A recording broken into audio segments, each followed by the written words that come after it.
غادي نقدموها في صحن تقديم. الصفه ديالنا جات على هذا الشكل هذا، فانا دهنتها بقليل من الزبده منين نزلتها من الكسكاس، فدهنتها بقليل من الزبده وزينتها هكا باللوز مقلي وبالقرفه والسكر كلاصي.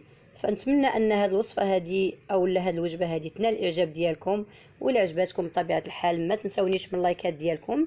بالنسبه للناس اللي كيزوروا كوك هادشي كيبقى للتزيين من بعد.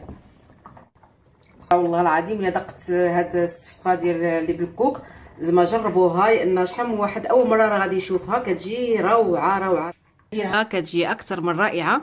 كنتمنى يا ربي انكم تجربوها وتخليوا لي واحد التعليق اللي جربها فيكم، يخلي لي شي تصويره كيفاش جاتو.